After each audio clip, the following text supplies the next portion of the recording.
Hello, my name is Zhatelier and welcome back to another episode of Valhalla Vanguard in Aurora 4X. And I did finally figure out how to do it. I had to release the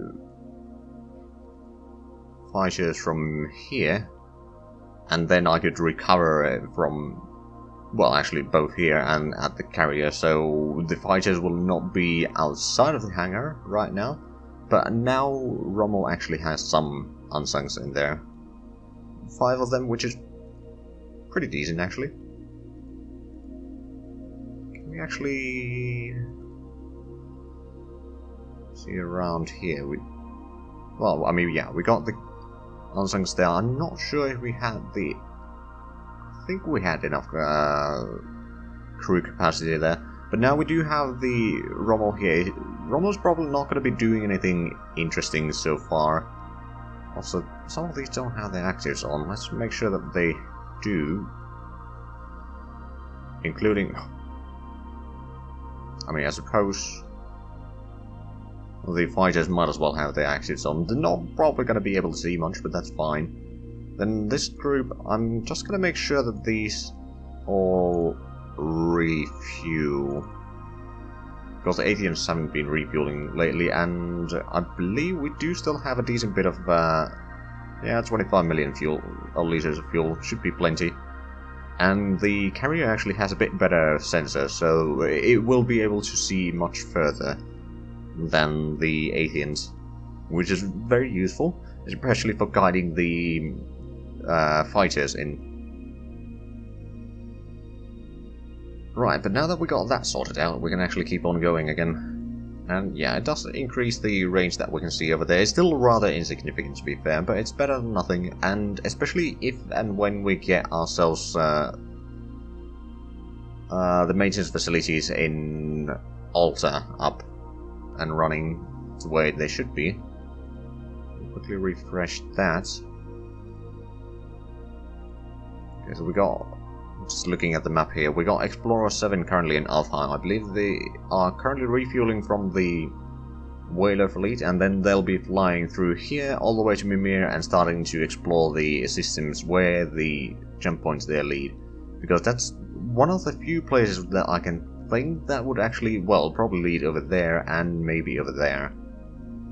And if that's the case, then that is dangerous.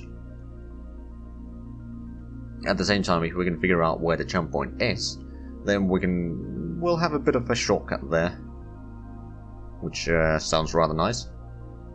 And hold on, so it's already 6th of January. We should be getting the next set of ships. Oh, and we should probably start building another carrier, just in case. I mean, we could also build the dropship carriers. I'm gonna quickly recheck the design there. We did have to have also it so that it only has room for 4 dropships, because size was starting to be a bit of an issue. It also has one of those capital ship, or the big engines, which is not too bad. We have pre-built some of them, which means that we could build this a little bit quicker. If you have a look at the total cost, it's actually, that's more than half of the cost of the ship. So it would be built rather quickly. I'm pretty sure that the... Right, we haven't actually built any of these yet. But yeah, these would be able to carry the marine companies.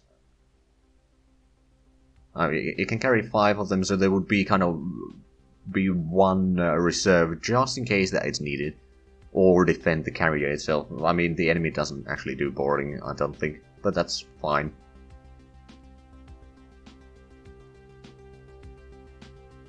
Right, and if we have a look at Rommel, so of Rommel, the ship is still, or the engine is still almost 50%, 49 to be precise, but still, it's a huge amount of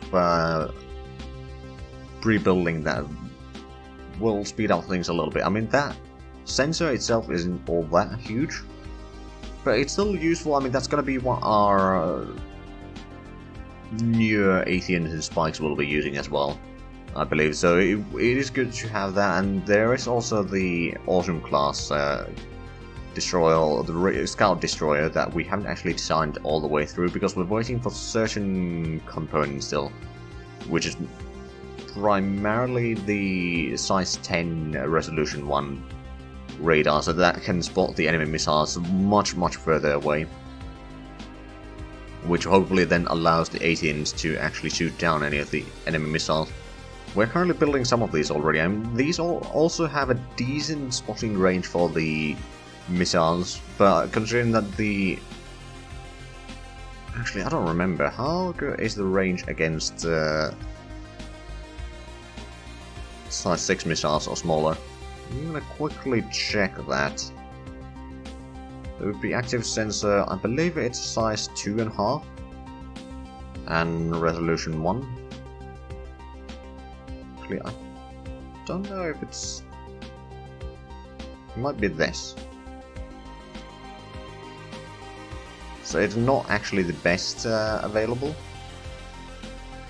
But the question is how we research this. I don't remember anymore.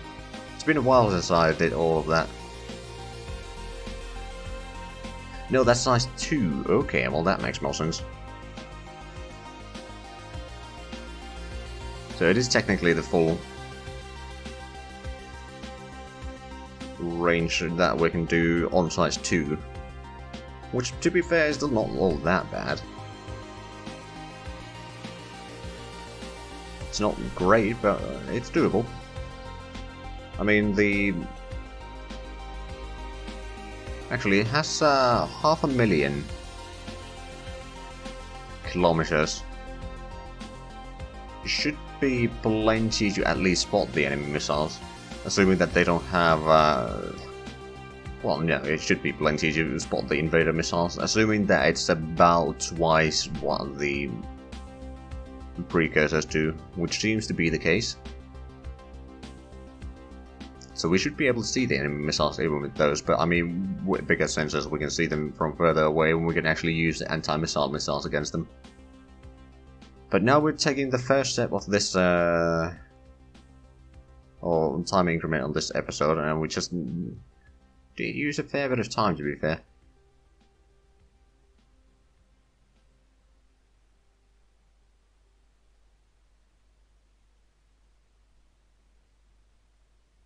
Cannot load movement. Oh, wait a minute.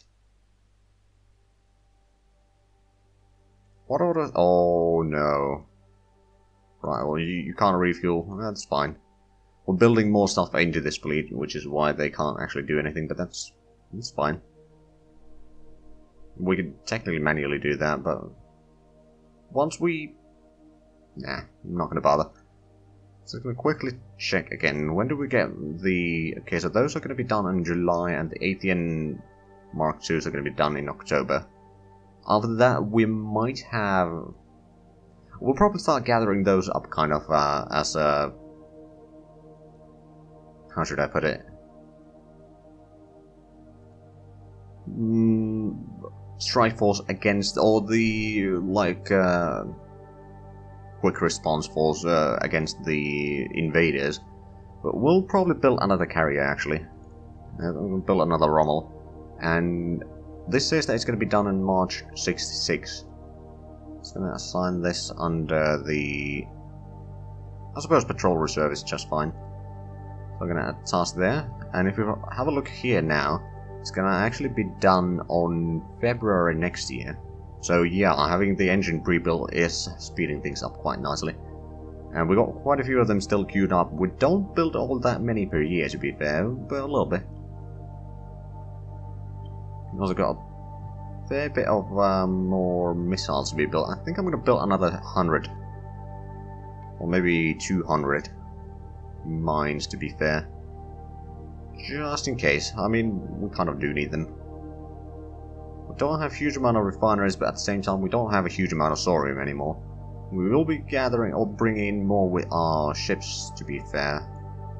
But the question is, where is the freighter number 4 right now?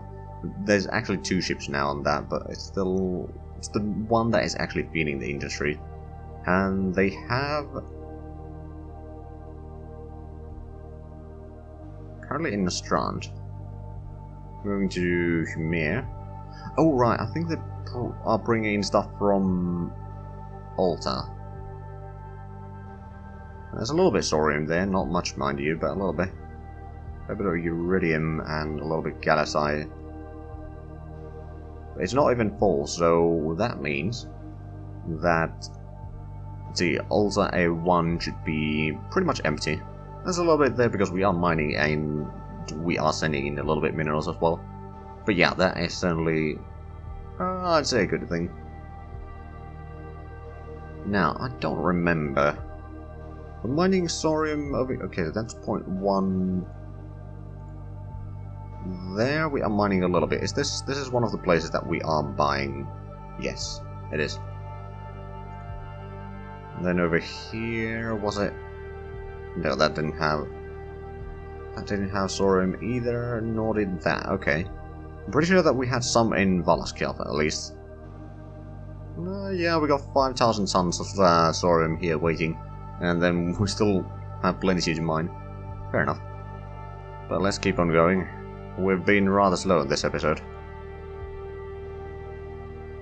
Orders completed, Patrol 3. Oh right, you're on this Jochen jump point. I'm pretty sure I'll need to do this. Well, actually, not necessarily through here, but if we have a look at the orders management, we do have the mines. Actually, no, we don't have any more mines here. So we're going to clear all on that one. And over here, we're going to assign the mines. And hold on, where do I set up the combat settings?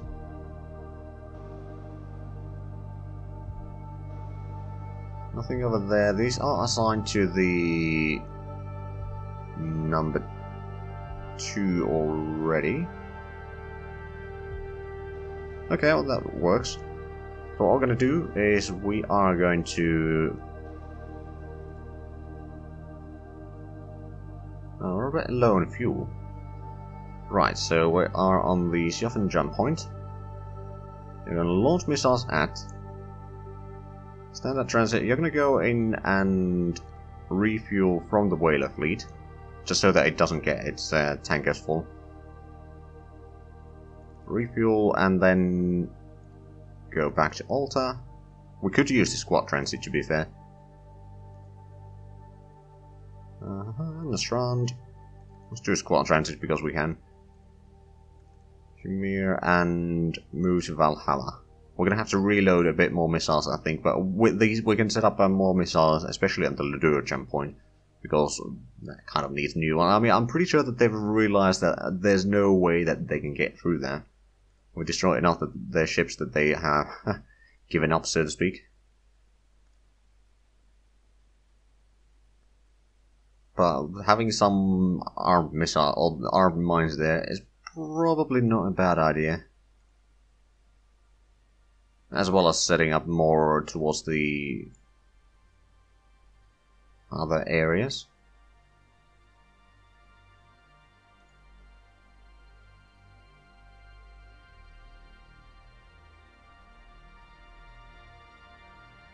Okay, that's a long term. Mineral shortage on Mimir is still for the maintenance, but other than that, nothing else. But that was a long turn.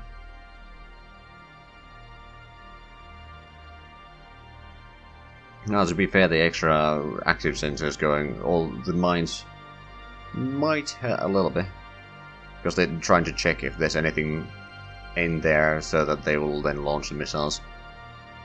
But it will save us potentially from any enemy, well, not any enemy ships, but potentially from some enemy ships. Right, and there's something that I want to check, and that was on Mimir. Projected usage is going down, or it's not very high on there anymore. Now, to be fair, the longbow 4. Oh, right, that's the class, not the ship. Right, so that's going to take a fair bit of minerals. which we don't currently have, but once we get a bit more uranium, we are mining a little bit here.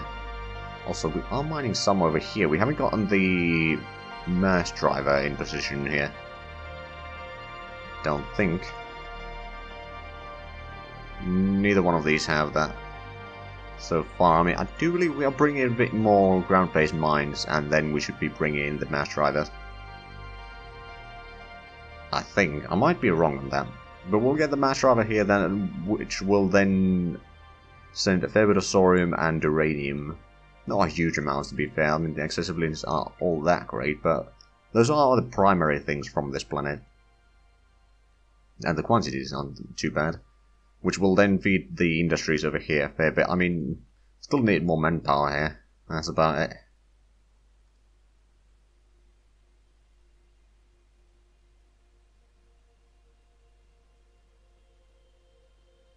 But yeah, it looks like I've started to get the hang of how to set up the minefields, which is very useful.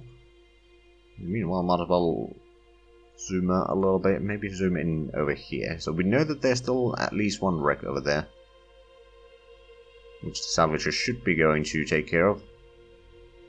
Abandoned Fisher factory on Mimir, okay. Shipyard modified for the cruisers. Excellent. And okay, what I think I will do, first of all, manage Shipyard the cruiser.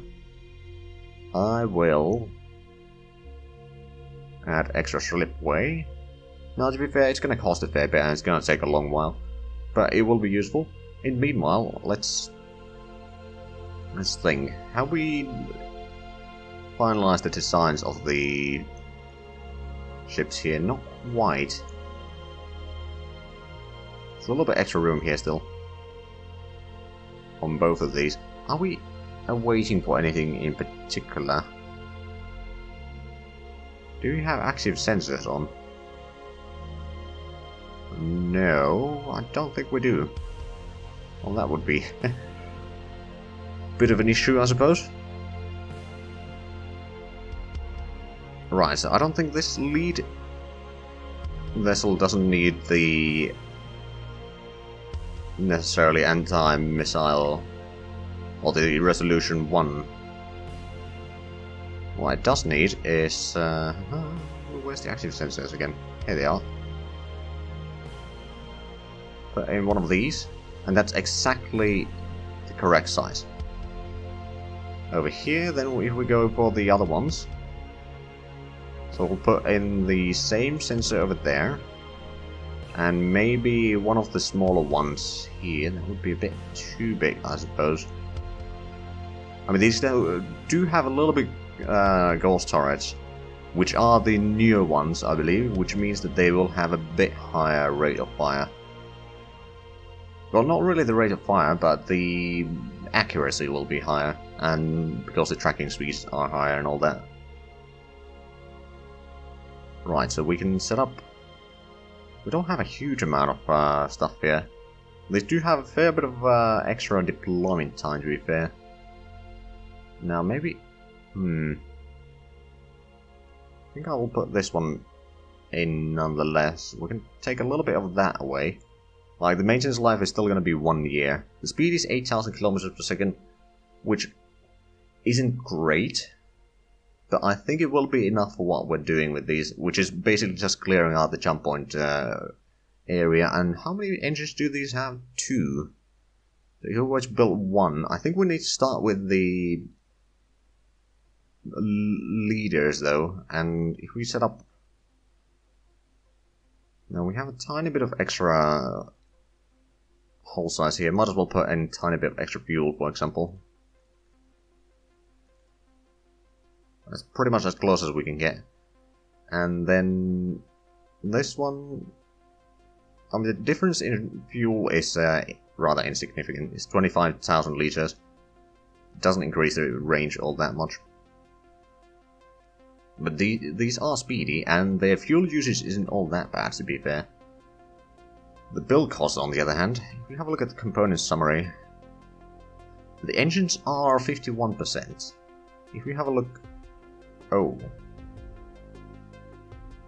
We're going to need to assign them as the Zhatelier class, as the primary, just because the other way around we can't build them. The lead ship is actually a little bit cheaper. We got 8 layers of armor. They do have some shields, I believe. Yeah, they got 10 points of shield, essentially. And 10 points over there as well. Okay. Right, so we are ready to assign the Zhatelier class as the main ship there. Retool for Zhatelier. Say activity, yes, I know. There we go, so we're still adding to Sleepaway, but now we can start building. I think we're gonna have to start with the lead ship actually, just so that we can have a ship that is capable of jumping those cruisers. Because if we don't have one of these, then we're kind of screwed. But now that we got the engines already, it does say that it's March 67, which is about over 3 years actually. But with the engines that we do have set up already, yeah, we got just two, but that's what we need. Right, so assign you on the shipyard and lead class. There we go. Now it's actually a bit cheaper, and if we do that, then it's going to be done on July next year. That's not too bad. If we get another one built sooner or later, then we might be able to breach the jump point in Lodor. We might be able to then take out the enemy ships, more or less, because our ships seem to be superior to theirs. They just had the home field advantage when we first tried to get in there. And we've learned a fair bit of how to use our assets now, so we should be pretty good. And now that once we get one of those, I mean, those are also good in the fact that they can, for standard transit, they can transit anything that we want. Not to mention, if we want to, we could use one of those. I mean, it has the... Let's have a quick look again at the design here. Jump drive, it can jump 4 ships, I believe. Just making sure. Yeah, 4 ships. And it's 100,000 kilometer range, which isn't all that much, but it gives a little bit breathing room. And considering that we have the higher speed than at least the NPR, I'm not sure, well, definitely not faster than the Invaders, I'm pretty sure, but also a bit faster than the Precursors, which means that, yeah, if there's any Precursors guarding a jump point, then we should be able to push them out as well. And we do have a decent range. Actually, that's interesting. That's very interesting. Now, we do have the active sensors, that's good. But the range that we have on the lasers is within the jump radius. So if they are sitting at the jump point, wherever we are, well, I mean, there's the jump shock, so it's going to take a little bit, so they will be able to run away technically. But in theory, we could shoot at whatever is at the jump point and either destroy them or drive them away. I mean, to be fair, our lasers aren't all that great. They do make a decent bit of damage, I suppose. And the rate of fire on the regular lasers, I mean, on this one we only have 4 regular lasers plus the 1 spinal laser, which isn't all that much. And then we got the beam fire control. We only have 1 of them, actually. Yeah, that's probably enough. And on the other one, we got 9 of the smaller ones, which do 4 points of damage, I believe. And then the other one does 6 points of damage. So there's 10 lasers over here, and this one does have the ghost turret as well. Has 1 point defense fire control and 2 beam weapon fire controls. So these will be the things that will actually deal the damage. But anyway, let's keep on going. Right, so there was the shipyard modifier, factory restored. Another, right, we did actually go through all of those information. But yeah, I can't wait to get one of those cruisers up and running. It's gonna be great. Exceptional new officer, excellent. And morale increase in one of the battalions. And the maintenance is still a bit of a problem on Mimir, but we'll get that sorted out soon enough. Take one more turn. Technically we are out of time already, but I want to get at least 1 month forward on this episode, so...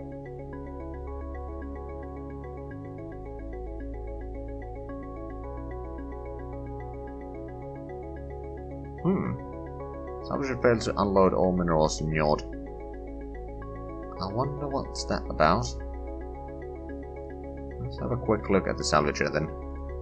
What are you carrying? Oh. There wasn't any minerals, so you don't know what to do.